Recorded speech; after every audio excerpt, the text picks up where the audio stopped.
Hey, everybody. So glad that you're here with us today. We are continuing our survivor stories. And my name is Jahan Corbin, and this is my friend and fellow survivor, Lynn Haddad. And we are so honored to get to kind of co-host these interviews with survivors and be the co-facilitators for Banter. We both work with an organization, a nonprofit in Middle Tennessee called Breast Cancer Recovery and Action. BRA is the acronym, so you can insert your supportive pun there. There's lots of jokes to be made. But we provide resources for breast cancer, for people navigating breast cancer, and for the breast cancer community. First and foremost, really, BRA is just a community of people trying to encourage one another and walk alongside one another. So whether it's breast cancer or something else, it's always so important to have other people say, yeah, I've been there. Me too. We understand. So that's what we're doing today. And I'm going to turn it over to Lynn and let her introduce our guest speaker. Yes, so I am so pleased to introduce Angela, who is one of our first in a series of broad banters that we're going to be calling Warrior Women. And we are going to be focusing on breast cancer survivors and the amazing things they do with their lives after coming face to face with breast cancer diagnosis. So thank you so much for joining us, Angela. We appreciate you taking time out of your busy day. Yeah, thank you so much for having me. I love your title of your current full-time position, Chief People Officer. I think that's a great job. I think it applies to actually many of us in the world who don't get paid probably for our position. I sort of view myself as a Chief People Officer. Yeah, of my family. Yes. That's how I feel like I'm the chief. And navigating people can be really fun and rewarding, and it can be really challenging. Yeah, I know. Yeah, I would like to be able to absolutely. fire people at my job, honestly. Yeah, it's definitely a fun job and it gets to impact everyone that I touch, like everyone in every organization. So it's a broad scope that I get to play with. I think it probably has a really important set of skills that you can use in your world after breast cancer. Yeah, I was absolutely. hoping we could start out with you telling us a little bit about your breast cancer diagnosis and what that looked like for you.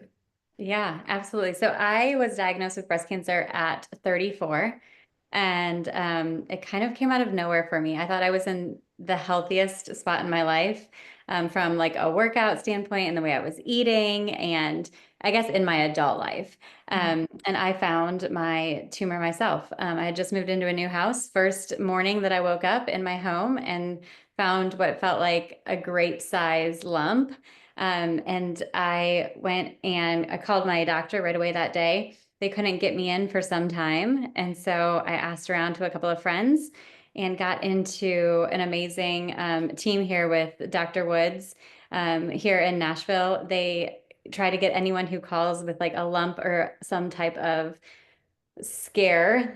They try to get them in within 24 hours. And so I was a new patient. I had never been there. They got me in right away. And they took it very seriously. After an exam, I was sent directly to a surgical oncologist, went in the next day, had a ultrasound, then went straight to get a mammogram that day. My first mammogram, because you don't get mammograms at 34. Um, and I went then and got a biopsy on the Thursday of that week. And by the next Monday, I was diagnosed with breast cancer. And so I had a very fortunate series of events in that I got my diagnosis really fast. I wasn't waiting for results. Everybody got back to me really fast. I knew someone else who was a young breast cancer survivor who I reached out to. She got me in touch for second opinions. And from there, I got two exact treatment protocols from two different sets of doctors and found out I had triple positive breast cancer, which in a way, like I'm somewhat fortunate because at least we know what was causing that cancer to grow. And so I could have targeted therapy. So that's kind of how I found out. And I was very naive. I thought, oh, I'll just get the treatment and like in a month I'll be back to work and life will be normal. And my mom was like, oh, it hasn't set in yet. And so My that thoughts was too. the It's first. funny how blissfully ignorant we can be about those kinds of things. I had no reason to know otherwise, so I was shocked to not to when I realized it wasn't going to be just a quick fix. Yes. I was thinking where based on like we caught it, lumpectomy, one surgery, I'm done. But then when depending on, and that is possible, right? You could have that diagnosis early enough that you get a short treatment. But mine ended up, I did get a double mastectomy, opted for a double mastectomy based on the severity of my diagnosis, and then was quickly followed with 12 months of chemo and immunotherapy. So, And I would imagine, I mean, I know that it can be a blessing and a curse, I would imagine, to have all of those things happen so quickly. Like, yes, you didn't have to wait at all, but did you feel like you were in shock? Did it feel, were you numb? I mean, how was that processing that information at such a fast speed? yeah. So I think actually my job helped me to process it, but maybe didn't allow me to have the emotional side of it because I've been in human resources my entire career, working with people. And so my whole role is to help people find a solution. And Right. so I think I was shocked, but I also just went into, okay, let's figure out the solution, let's take action. And as long as we have a plan, it's going to be okay. And so that's what I did for the entire period. And I don't think I really let it hit me. Like after 2 years was when, after you go through the treatment, I mean, the treatment was incredibly difficult. I decided that I was going to work through it. And my employer at the time, Bridgestone, was incredible. Um, I would go to chemo on Wednesdays. I would work half a day on Thursdays. When it started to hit me, I would be off until the following Monday when I had to be remote. This was before COVID. So I could be remote when my immune system was down. And that for me was the way I got through because that has been the focus of my life. I had a decently large role at the time. I was in the middle of a multi-year negotiation. And so, that helped me get through. But that reaction, that emotional reaction happened when I got my port taken out, Right. Yeah.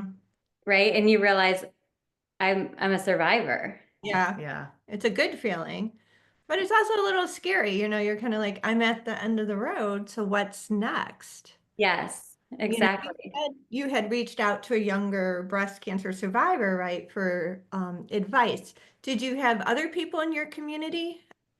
I didn't right away. I Okay. didn't know that this was even possible. Like I was so naive to the fact that you could have breast cancer at a younger age, and now I know we're seeing it more and more, Right. unfortunately. And so I didn't immediately, but as soon as I shared my story, I had just gotten an Instagram account like Mm. months before. I really had avoided social media, Yeah. but it actually was really helpful. I started sharing my story and some other women in Nashville around Right. the same age going through the same thing. And now it became like a whole breasties group. And so we still have a group text. And that was what really kind of helped me know that I'm not alone. Hmm. Yeah. Hmm. No, I mean, it I is. met my friend too, my friend that we'll talk about later. But Oh, Yes. yeah. Yeah. Yeah. Yeah. No, it's interesting because I think Jahan and I are both similar in that we had a lot of friends and family who wanted to support us, but it's a different kind of support you get from a fellow survivor in processing those emotions. And especially when you're going through the whirlwind of all of that chemo, all of the treatment, which fortunately everybody doesn't have to do. yeah, But I mean, it hits you fast. The younger you are, I think you often do have to go through all of those steps. And yeah, then when you're done, you're like, what happened? Yeah. And it who am I going to talk to about Right. this? And is. depending on where you are in life, I still have a long way to go. And maybe, talking to some of the older survivors, even though they might have really valuable advice, it's not quite the same thing. Hmm. Right. And Yeah. so, and I don't know if sorry, I don't know if you guys found the same thing though, but like have realized now, this is almost 8 years ago, Mhm. that it never, for me, the journey, my whole life is a little bit different and Right. not in a bad way, but like the way I think about my health, the amount of times I see a doctor, Mhm. all of those things are now different and they're going to continue to be different. I mean, I had to get an ultrasound this morning and there are things where you think like, oh, I'm past it, right? Like I'm there and Yeah. you are, and there's still good outcomes, but it's still better to be safe, right? And start to Mhm. know more. The sooner you know, the more likely you can take care of it. Well, it Yeah. certainly changes your outlook, like we were talking about with the even the perspective on how long the whole journey would be of active treatment. Like I said, I was blissfully ignorant. I mean, naive is really more the word. I didn't know, but but now that I do, to your point, I'll always advocate better for myself and Mhm. ask for what I need and really have and go keep asking until somebody takes me seriously, you know? Yeah. Um, I blanked out on what I was going to ask you. Sorry, my bad. Did I cut you off? I'm sorry. I know what I was going to say. Sorry. It came back to me. Sorry, y'all. Um, I was just going to say that you were talking about when you got your port out, and that was Mhm. something that sort of triggered you emotionally. I know that in my work with Bra, we're able to talk to a lot of people who've navigated this. And one thing I hear a lot is just about, and maybe it's just the way that women in particular are wired. I know I'm not going to speak for everybody, but a lot of us, we kind of power through. You do the things you have to do. Mhm. And and in some ways it's a healthy coping strategy, right? You gotta do what you gotta do and you sort of get through it. And one of our founders, this is what I was going to add. One of the founders of Bra, she was 28 when she was diagnosed and she went through 2 years of treatment. And then when she was finished, she said she remembers thinking, I think I had breast cancer. Like it was sort of like, I feel like I've been hit by the emotional truck, you know? Yeah. That was exactly my experience. I was like, wait a minute, what just happened? Like, Yeah. and 2 years went by, and that was the first time I reached out and found a therapist Yeah. because I was Right. like, wait a minute, I need to talk about this and Yeah. Yeah. Exactly. in a healthy way. Well, and it's namaste, and that was 25 years ago. Like there was nobody in the 28-year-old world, like Who, no resources. She was no on young her own. survivors, It nothing. was Young Survivors Coalition was starting out then, and they were like the only people on the block who Yeah. were really out there for the younger people. But there was Right. no internet, there was no Right. Instagram, like trying Different. to connect with people. Social media to put those hashtags that are going to get you She connected. was out in the desert, She you know. was. Yes. So fortunate. I In that mean, way, yeah, we're really at Bra, fortunate. we do always try to see the flip side of the coin, right? Mhm. And so, given the option, we would have all skipped this. But that said, if we had to go through it, we do try to see, the good points. Yeah. And we're lucky to have done it now when we could at least And connect. doing it together I and found connecting. time, Yeah, that's right. I found That's right. great friends through cancer, but Okay, so you mentioned back to your diagnosis, you mentioned you had a mastectomy and then had to do a year of chemo. Tell us more about that process. And you said you worked through it. Like what was that like for you? yeah. Yeah, so I did the type of I had Taxol, carboplatin, and then I also had Herceptin because I had a HER2 positive, and the Right. Herceptin was what was 12 months. The other two was supposed to be 6 months, but because sometimes my immune system wasn't strong enough, it kept getting delayed. Um, but it was just accepting like that this is going to be a season of my life, Mhm. um, and I had to change my routine. I had a very, very planned life. Like I was making plans 6, 9, 12 months in advance. And Mhm. I quickly changed to like, okay, I'm going to focus on this week. And then we're going to Yeah. worry about next week because you feel so different through Mhm. the process. And some days were really great and I would never know. I mean, I went through the whole hair loss journey. I decided to shave my head before I lost it. So I did the whole celebration with my friends and um, I celebrated every single milestone, maybe too much, but I guess you can never celebrate too much. I mean, in terms of like, I thought I should get a piece of jewelry or, whatever I wanted at the time. Was Uh, that empowering for you to shave it your head? was, Good. it was so empowering. Yeah. Okay. I loved it. And I went through the process. I bought all the wigs, Uh-huh. and the scarves, and the wigs just weren't for me. And so I was just bald the majority of the time. And I had lots of scarves when it was cold out. And, um, you can decide. I know friends who went through and they did the cold capping and they really didn't lose their hair. But I would take my computer in and whomever came with me, I would work the majority of the day during chemo. Mine was keeping myself occupied Mhm. to keep my mind off of it and keep moving forward. And that helped make me feel that it wasn't taking anything away from me. Yeah. Right. Mhm. Sounds to me like Wasn't you wanted to be in control. I Mhm. Yeah. wanted to be in control. Exactly. Mhm. So the cancer, the chemo was definitely challenging. Uh-huh. Hard to remember, like all the different side effects that you go through. Um, but overall, it was just, an incredible support system, the women around me. I unfortunately knew too many women going through it at the same time. Yeah. But, you know, that it was a season. Yeah. Yeah. Yeah. All right. Well said. So if you were to look back, like at who you were back then, and you know, when you were starting out during on treatment and this whole process, what advice would you give yourself?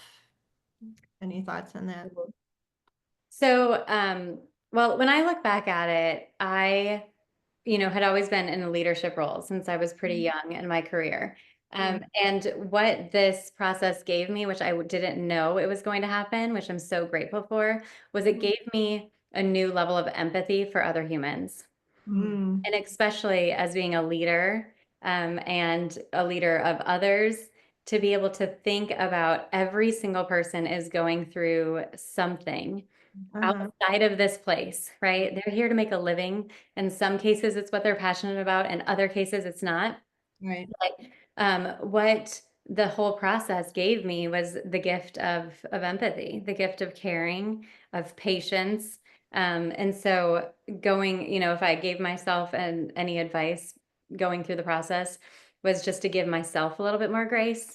Uh-huh. I love that. You don't have to be so strong. Other people know Yeah. how hard it is. Yeah. That's probably what I would do differently. That's really wise. I think that's spoken from experience, right?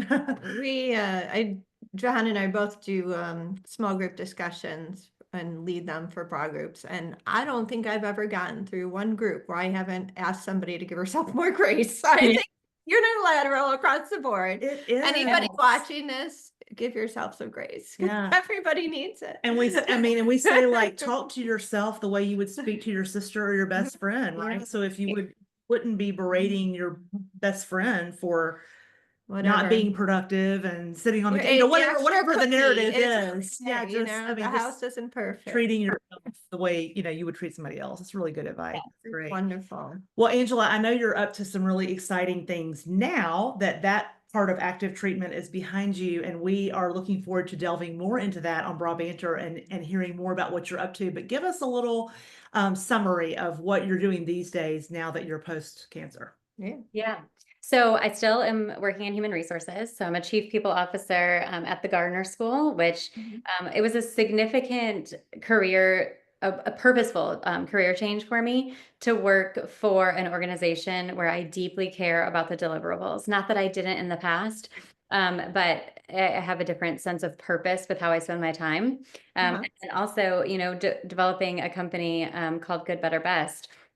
And so that we can be thoughtful about, how we treat ourselves going forward, and the longevity of life is here for us, and it's just about the actions we take every day. And so those are two of my focus areas. I celebrate birthdays also. I always celebrated birthdays, but I celebrate birthdays. But now you go big. Yeah. You go, I love it. Do you do half your birthdays, or is it just like the once a year? I mean, I know when my half birthday is, and I might trick other people into celebrating it, but just once a year. But I mean, an entire month. It's I enough. love that. No, I was It's like, just between us. That's inspiring me to sort of want to do like a quarter birthdays and half birthdays. Yes, exactly. Well, we also were lucky enough to get a survivor story from your business partner, Erin. And so those of you listening, if you've listened to Erin's story, or if you haven't, go back and listen to it. Yeah. And then this is Angela, and we're going to learn more about what the two of them have been doing since their breast cancer diagnosis. But I will tell you that it's very inspirational. Yeah. And I really appreciate just the way you're using what you've learned and you're paying it forward. And I just think it's awesome. Yeah. So we're proud Well, of thank you so much. We can't wait to talk to you more about it. Yeah. Thank you so much All for right. being with us We'll today. talk to you All soon. right. Thank you. Bye-bye.